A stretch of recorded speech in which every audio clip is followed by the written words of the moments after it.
নমস্কার বন্ধুরা, আরো একটি নতুন ভিডিওতে আপনাদের সবাইকে স্বাগত। আজ আমি আপনাদের তৈরি করে দেখাবো হাতে মাখা ঘুগনি, যেটা কি আমরা রেগুলার যেভাবে ঘুগনি করে থাকি তার থেকে কিন্তু সম্পূর্ণ অন্য ধরনের খেতে হয়ে থাকে। আর এটি আপনারা তৈরি করে নিতে পারবেন মাত্র 10 মিনিটে, কোনো রকম ঝামেলা ছাড়া। তো বন্ধুরা, আর বেশি কথা না বলে চলুন তাহলে শুরু করা যাক আমার আজকের এই ভিডিওটি। তো সবার প্রথমে আমি এখানে নিয়েছি 1 বাটি পরিমাণ মটর। তো এখানে আমি মটর কড়াইটাকে 8 থেকে 9 ঘন্টা মতো জলে ভিজিয়ে রেখেছিলাম। আপনারা 5-6 ঘন্টা ভিজালেও কিন্তু ভিজে যাবে। তো মটরগুলোকে ভিজিয়ে নেওয়া পাত্র থেকে জল থেকে তুলে একটি প্লেটের মধ্যে নিয়ে নিয়েছি। তার সঙ্গে নিয়েছি এখানে একটি মাঝারি সাইজের আলু, সেটিকে ছোট ছোট টুকরো করে কেটে নিয়েছি 1 মুঠো পরিমাণ কুচিয়ে নেওয়া পেঁয়াজ। এখানে একটি মাঝারি সাইজের পেঁয়াজ আছে, দিলাম এখানে স্বাদ মতো কাঁচা লঙ্কা কুচি, দিয়ে দিলাম একটি মাঝারি সাইজের টমেটো কুচি, দিচ্ছি এবার হাফ টিস্পুন পরিমাণ হলুদের গুঁড়ো, দিয়ে দিচ্ছি স্বাদ মতো নুন। তবে এখানে নুনটা আমি সম্পূর্ণ সাদা নুন ব্যবহার করছি না, তার সঙ্গে কিছুটা পরিমাণ বিট নুনও ব্যবহার করছি।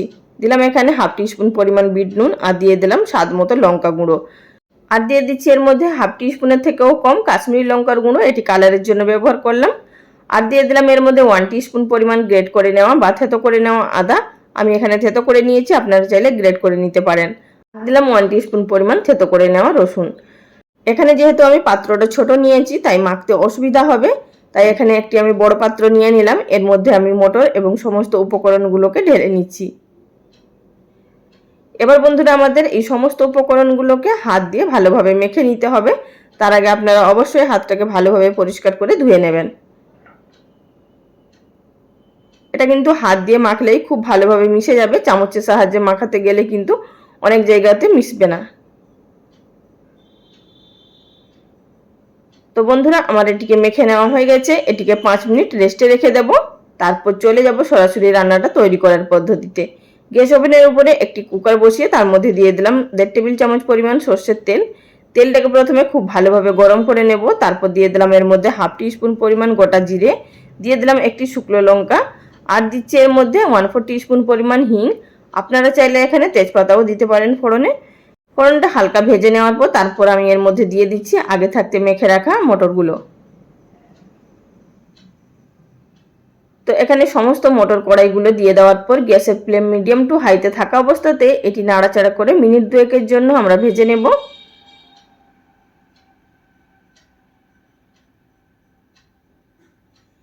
মিনিট 2 নাড়াচাড়া করে নেওয়ার পর এবার গ্যাসের ফ্লেম একেবারে লোতে করে দেব। লো ফ্লেমে আরও 2 মিনিট মতো নাড়াচাড়া করে নেব। এখানে বন্ধুরা, এই রেসিপি তৈরি করা একদমই সহজ, কোনো রকম কড়া বা অন্য কিছুরই কোনো কিছু প্রয়োজন নেই।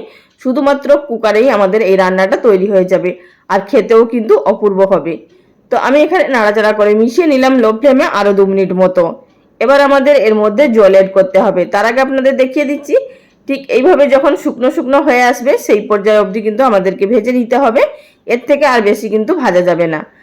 আর বন্ধুরা, এই রান্নার মধ্যে মশলাও কিন্তু খুবই সামান্য লাগে, সেটা আপনারা দেখেই বুঝতে পারলেন। এবার আমি এর মধ্যে এড করে দিচ্ছি পরিমাণ মতো জল। জলটা কিন্তু অবশ্যই গরম হতে হবে। আমি এখানে প্রায় 2.5 কাপ মতো জল এড করলাম। আর আপনারা এখানে যতটা গ্রেভি রাখবেন, মানে ঝোল রাখবেন ঘুগনির মধ্যে, সেই অনুযায়ী জলটা ব্যবহার করবেন। বা আপনারা এখানে প্রথমে জলের পরিমাণটা কম দিয়ে বা পরে আপনারা বাড়িয়েও নিতে পারেন। তো এবার এখানে কুকারটাকে আমি ঢাকাটা ভালোভাবে বন্ধ করে দেব এবং গ্যাসের ফ্লেম লোতে থাকা অবস্থাতেই এখানে আমরা 4টে সিটি দিয়ে নেব। তার মধ্যেই খুব সুন্দরভাবে সেদ্ধ হয়ে যাবে। তো বন্ধুরা, আমি এখানে 4টে সিটি দিয়ে নিয়েছি। এবার কুকারটাও ঠান্ডা হয়ে গেছে আর এর মধ্যে বাতাস নেই। এবার ঢাকাটা খুলে নিচ্ছি আর আপনাদের আমি একটু ঘেঁটে দেখিয়ে দিচ্ছি, মানে নাড়াচাড়া করে, যে দেখুন খুব সুন্দরভাবে এগুলো সেদ্ধ হয়ে গেছে। মটরগুলো কিন্তু ঘেঁটে একবারে পাক হয়ে যায়নি এবং কিছুটা মটর গোটাও আছে, আপনাদেরকে সেটি দেখিয়ে দিচ্ছি। দেখুন মটরগুলো গোটা গোটা আছে অথচ সেদ্ধ হয়ে গেছে। ঠিক এইভাবেই আমাদেরকে সিদ্ধ করে নিতে হবে।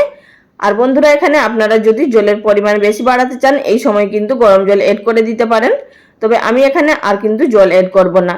এবার এইভাবে হাতা দিয়ে একটুখানি ঘেঁটে দিচ্ছি যাতে করে আলুগুলো 2-একটা মেশ হয়ে যায়, এতে করে গ্রেভিটা আরও একটু ঘন হয়ে যাবে।